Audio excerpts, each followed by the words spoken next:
It is January again. And for many people, that means dry January. Now, why on earth would we have a dry Jan? And what is it exactly? So, dry Jan is abstaining from alcohol, usually during the month of January, and people do that for other months of the year as well. But specifically, dry Jan has become quite accepted within the social stance. So, as an excuse, many people would say, I'm doing a dry Jan. However, why on earth would one do that? So, as a health coach, I've seen my clients benefit quite a bit from this process. But why? So firstly, it gives the body a bit of a detox. It helps the liver recover.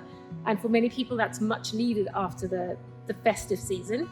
It allows us to really focus on ourselves and a self-growth and self-discovery as opposed to escaping into the world of alcohol. It also allows us to genuinely sleep well and regain our energy.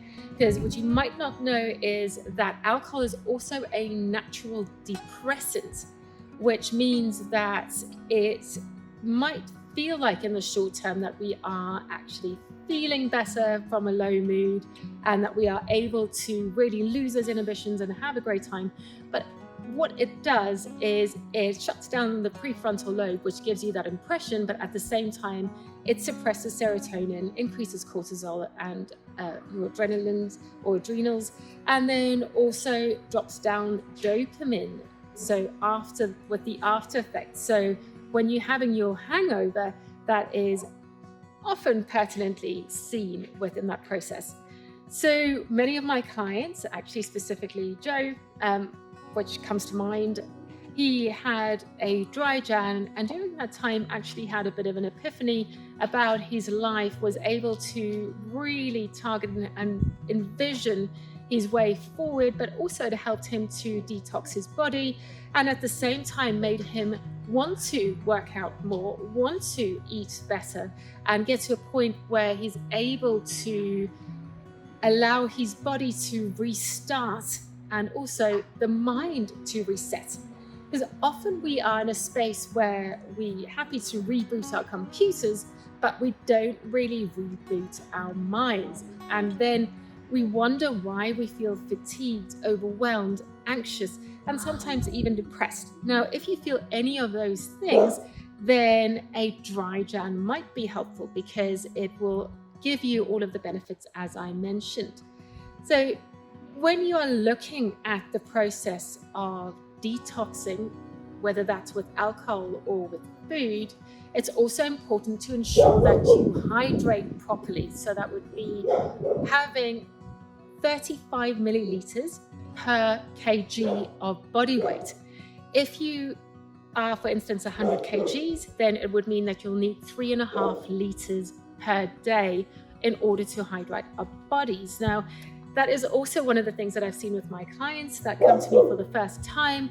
They have not really gotten to the point of hydrating properly, which is one of the easiest way to detox our bodies, but also to allow us to get to the correct hormonal level and therefore also to allow us to lose weight a lot easier.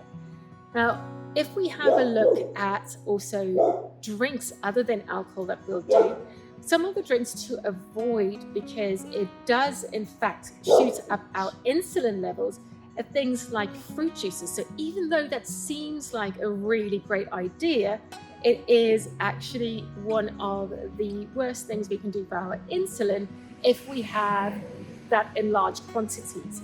So obviously good for vitamin content in a lower quantity, but when we have a lot of that, that does increase our insulin. So why is insulin so important then? So when we are eating or drinking anything, our insulin is spiked in order to capture all of the goodies that goes along within our bloodstream and then facilitate that into the fat stores. So anything that is in addition to what we are digesting and that the body's working on. So trying to do this as a lay person as possible, as easy to understand as possible.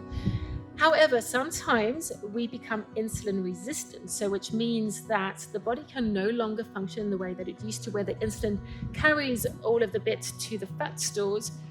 specifically glucose, and then gets to the point where you have all of these insulin particles roaming around in the bloodstream.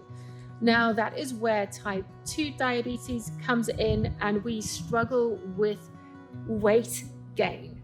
Now, that is something to avoid by having that. So also, alcohol has a very similar effect. In fact, before I wrote my book, The Sustainable Weight Loss Guide, I didn't really realize that alcohol was in fact a poison, and the body registers alcohol in the same way. So it first and foremost takes the alcohol to the liver, ensures that it does the process for that, and try to get rid of that poison as quick as possible. And then it means that we are here, that people are having a great time with the motorbikes, where you can actually ensure that the poison is removed. But what that does with the body, because the primary focus is on the liver, it doesn't really pay attention to our glucose levels. So once the glucose levels drops, that's when we become extremely ravenous.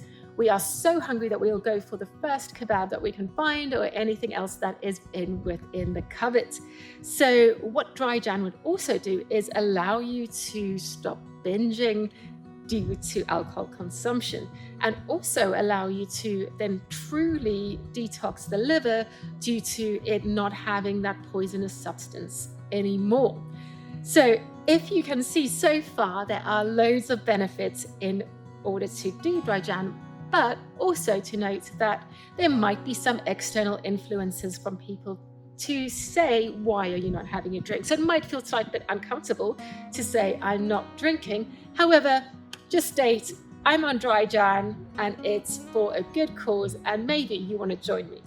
So in that instance, if you still feel pressure, then you might want to have a drink that looks like alcohol, which will make you feel more comfortable, but isn't. So similar ones are tonic with lemon, or having a glass of see-through liquid within a wine glass, or even water in a wine glass works as well. So depending on what you are wanting to do and what you're wanting to achieve, if you find it easier just to do that, or go to the bar directly, grab a drink that is non-alcoholic, or even a mocktail works really well, then that can help you in order to avoid that awkwardness. Or if you are confident and strong enough to just state the fact that it's Dry Jan, that is also okay. Remember, there's no right or wrong in this instance. It's what you feel comfortable with and how you are wanting to take that forward.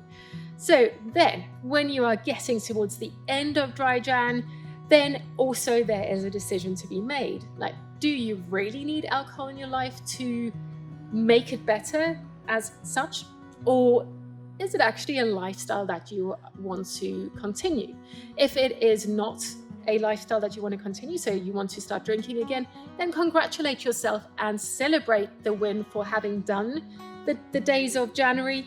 And if you are also deciding to continue, then also pat yourself on the back. Remember, we need to celebrate those little victories, and those little victories are the things that make our lives better, and what makes it important for us to continue in a healthy body and in a healthy mind. Because remember, we live as one unit, and that is holistically healthy.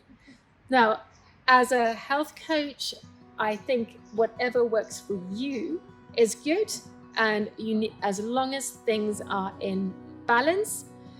Personally, for me, and this is only my personal aspects and what I've learned over time, is that I live with very minimal alcohol. I might have a glass on a very special occasion, but in general, day to day, for me, I find life so fulfilling without that. I don't need that. But it doesn't mean that there's any judgment with those or friends or partners that do.